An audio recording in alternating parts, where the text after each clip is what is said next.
अवधूत चिंतन श्री गुरुदेव दत्त श्री स्वामी समर्थ. तुम्ही पण देवाला नैवेद्य दाखवता का? आणि देव त्याचा स्वीकार पण करतो का? पण तुम्ही देवाला कशा प्रकारे नैवेद्य दाखवता त्याच्यावरून ठरत असतं की देव तो नैवेद्य स्वीकार करत असतो.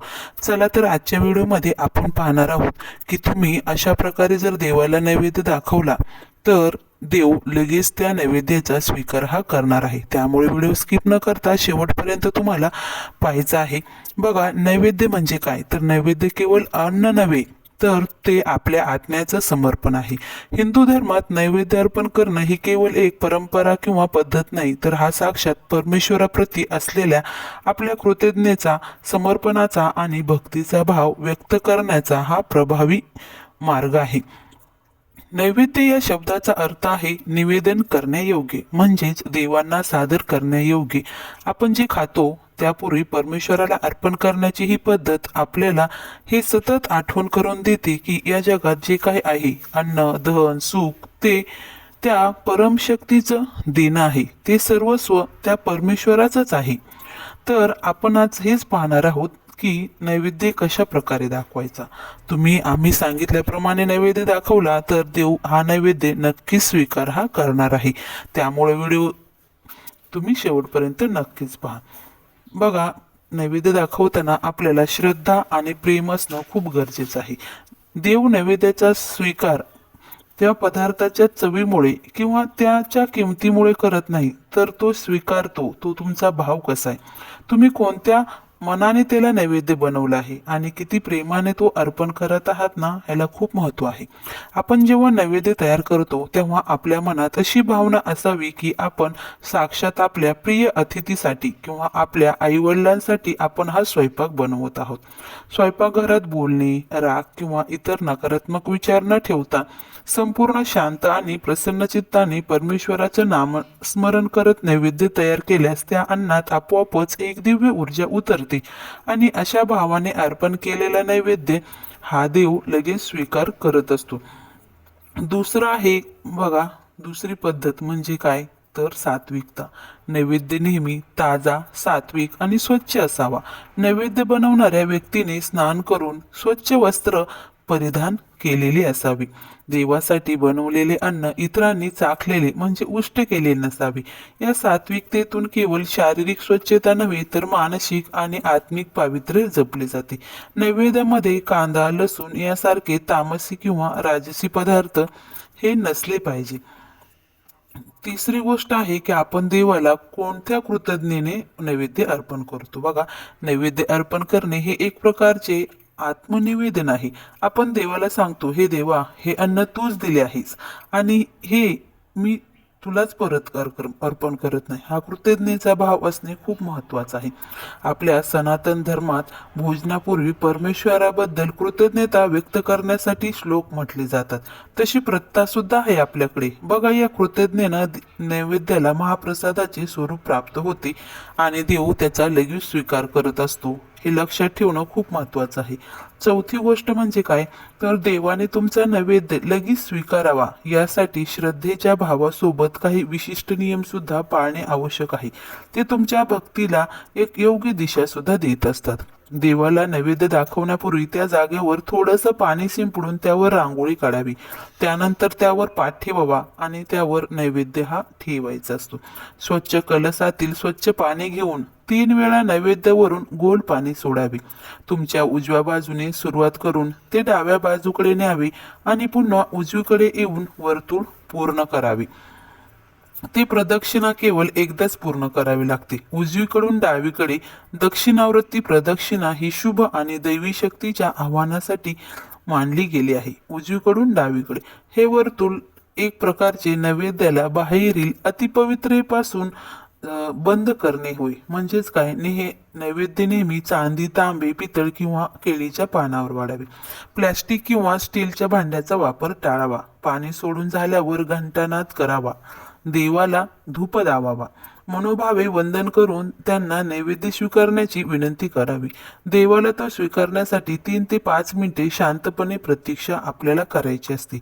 यावेळी देवाचे नामस्मरण करावे निर्धारित वेळेनंतर नैवेद्य देवासमोर उचलून घ्यावा आणि तो प्रसाद म्हणून आपण सर्वांनी घरातल्यांनी स्वीकार करायचा. बघा, नैवेद्यावर पाचवी गोष्ट म्हणजे काय लक्षात ठेवायची की आपल्याला भगवान विष्णू यांचे अवतार जसे की कृष्ण, राम, दत्त महाराज यांना नैवेद्य अर्पण करताना प्रत्येक पदार्थावर तुळशीचे एक पान म्हणजे तुळशीपत्र आपल्याला ठेवायचे असते, हे लक्षात ठेवा. तुळशीला हरिप्रिया म्हणजे देवाला प्रिय असे मानले जातात.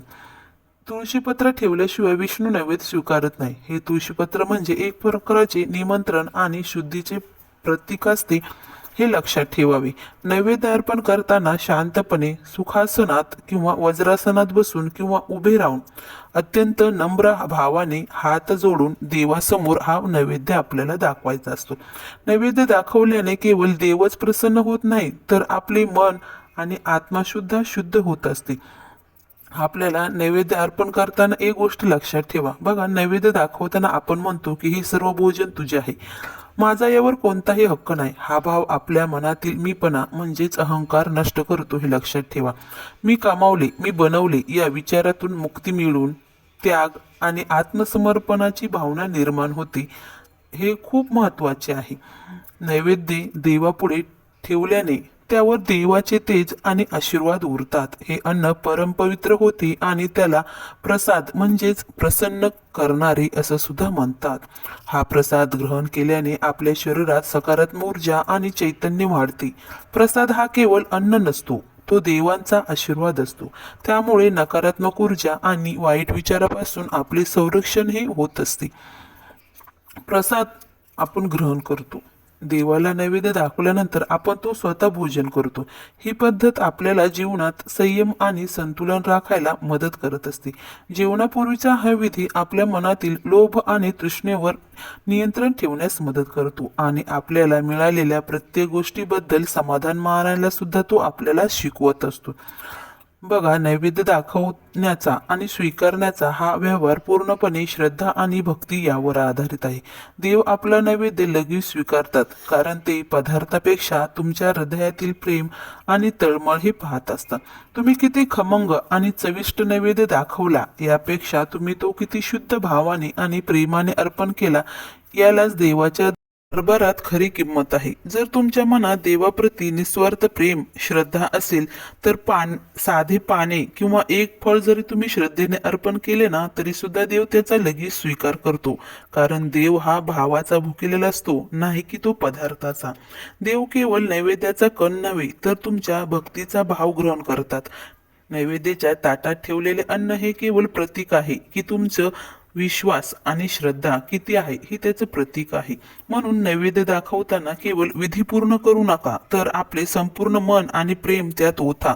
अशा प्रकारे दाखवलेला नैवेद्य म्हणजे केवळ भोजन नव्हे, तर तुमच्या आत्म्याचे परमेश्वराच्या चरणी असलेले मधुर समर्पण आहे, हे लक्षात ठेवा. म्हणूनच तुम्हाला आज सांगण्यात येत आहे की तुम्ही सुद्धा देवाला जर नैवेद्य अर्पण करत असतात तर या गोष्टी तुम्हाला लक्षात ठेवणे खूप महत्त्वाचं आहे. कारण देवाला नैवेद्य अर्पण करताना श्रद्धा आणि भाव असणे खूप महत्त्वाचे आहे. तुम्ही किती श्रद्धेने देवाला नैवेद्य अर्पण करता हे महत्त्वाचे आहे. नाही की तुम्ही देवाला पंचपक्वान्न ठेवता, परंतु तुम्ही देवाला साधी भाजी भाकर जरी दिली आणि ती जर पूर्ण श्रद्धेने दिली ना, तरी सुद्धा देव हा आपल्या भक्तीवर प्रसन्न होतो. बघा, कृष्णाने सुदाम्याचे पोहे खाल्ले. भगवान प्रभू श्रीरामांनी शबरीचे उष्टे फळ सुद्धा खाल्ले. म्हणजे काय, तर त्यांची भक्ती ही निस्सीम होती. म्हणून देव सुद्धा साध्या भोळ्या प्रसादावर हा प्रसन्न होत असतो. म्हणजे कुठलीही वस्तू आपण देवाला अर्पण करतो नैवेद्य, तो आपण पूर्ण श्रद्धेनं आणि भक्तीनं अर्पण करायचा असतो. सांगायचं तात्पर्य एवढंच की तुम्ही देवाला नैवेद्य अर्पण करताना पूर्ण श्रद्धेनं आणि भक्तीनं आपल्याला देवाला नैवेद्य हा अर्पण करायचा असतो. आणि असा जर नैवेद्य तुम्ही देवाला अर्पण केला तर देव तुमचा नैवेद्य नक्की करणार आहे. स्वामी महाराज तुमच्या सर्व चांगल्या इच्छा पूर्ण करा, हीच माझी त्यांच्या चरणी प्रार्थना. श्री स्वामी समर्थ. श्री गुरुदेव दत्त.